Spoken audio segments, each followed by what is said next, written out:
and welcome back. And it is an absolutely beautiful Saturday morning here in Geelong. We're looking forward to a fantastic day of football. And as I said, the 94.7 match of the round, the Werribee Central's Footy Club versus the...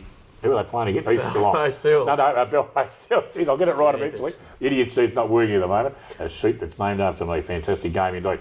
But big games on as well this afternoon. Out at Footrot Flats, the Anarchy Roos back in town. Darryl Bissett's got them pumped up and they're playing Geelong West. And I reckon they might win 2 in a row, Smithy. Oh, I reckon they've got it already put down, Dick. I think there'll be a great chance. They didn't pick them last week, so the game was at Karaya, but they really showed their ability to be able to kick goals. 9 goal kickers last week, and if they can keep getting those blokes coming through the middle of the ground and scoring the goals, they've got a great... the two wicket boys in defence are holding up pretty well at that end. Ricky Lazarus is obviously playing back through there. I would think he likes to play through the back end of the ground. I just think they're going to be too strong for Geelong West, and I think it'll be a comfortable win for them, Dick. Jake. Yeah, Anarchy for me as well. We had Darryl Bissett, the coach of Anarchy, on radio last Sunday night, and he's very happy with the way things are going out there at the moment, and rightfully so, I guess. They've been pretty impressive in all their games. Obviously, they've only won the one, but they've been competitive, which is something I suppose they struggled to do last year, but they'll get the job done today. Yeah, the Heap is a fantastic coach, and he certainly knows how to get the best out of the Anarchy Roos, so I think the Anarchy Footy Club a win for sure. No worries about that. Wait till see. Bubbles burst a little bit, but Smithy, can they bounce back and... knock Karaya off out at the Winchelsea Oval? Yeah, I think they will, Dick. It's probably a little bit disappointing after I thought the game last week against Inverleith might have been a little bit closer, but there was the big O up forward, probably the difference 7 goals. I think the result was about 10, so he's played a big part there. This week they won't have that same sort of opposition going forward, so you would think that players like Leake through the middle of the ground will be able to get back to his running best. The 2 Hogarth boys, if they're show anything like they did against the first week, it's going to give them a great start. And Ray Edwards up forward, as I said, I'm not too sure how he went in the weekend, but he's a bloke that can kick goals for them.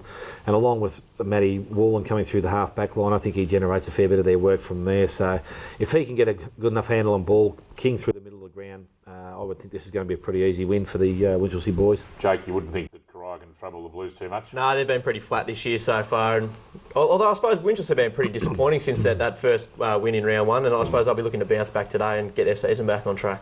Out of the Thunderdome, it's the Tommy Tigers, and well, they probably haven't got the big side they've had of years gone by, but I would expect today, Dale, that they will notch a big win up out there at Thunderdome, and because the poor old Belmont Lions are struggling.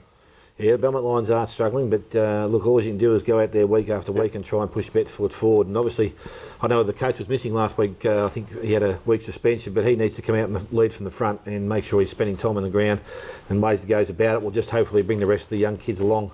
If he can do that, then he's going to give the crowd an opportunity for them to have someone to follow. But look, Thompson with Anderton back in the side last week, Sabali Armstrong come back in. They had that bit more experience. Jackson McLeod probably didn't, I'm not too sure where he played last week. He only kicked 1 goal for the week, but he's pretty important to them up forward. Matthews is a bloke I really liked. I saw him against the first game we went and saw. He was good at centre half back, and he's, I've got to mention again, the best players this week. He moves pretty well for a big bloke, and pretty impressed with the way he goes. So I would think Thompson pretty easily. We didn't think much of the Tommy Tigers at the start of the year, Jake, but obviously we believe they'd beat the Belmont Lions, and this will give them a 3-win start of the season. Yeah, well, that's the thing. I suppose we've sort of been harping on about how they might struggle this year, but they've been winning more than they're losing, and I guess that's all you can do. Belmont had quite a few players actually not even get a game last week, so it's interesting to see what's going on there. They're trying to find their feet. I suppose they've got a bunch of new players, but yeah, you'd think Thompson to get the job done today. Out at the Keith Barclay Oval, the film stars, the North Geelong Magpies, about to make their film debut. They take on a rampaging at the moment East Geelong Eagles, well, particularly, they'll probably come up against poor old North Geelong. But Dale, I feel it in my water that I think that this week the North Geelong Magpies can bounce back at the Barclay Oval and come home with a big win. What do you reckon about that? I reckon the water must be out of a vodka bottle, Dick. I don't reckon we've got much bloody chance, to tell you the truth. It's look, they'll be dirty on themselves from East Geelong from last week, and I imagine the coach, after their little bit of a talking to they got after the game, they'll be pretty well primed during the week. I don't think they'll see any of the undisciplined acts that they saw this week. The blokes that are key, Kyle Robinson was pretty impressive. I haven't seen him play before. He played for the half-back line. He's a very good footballer.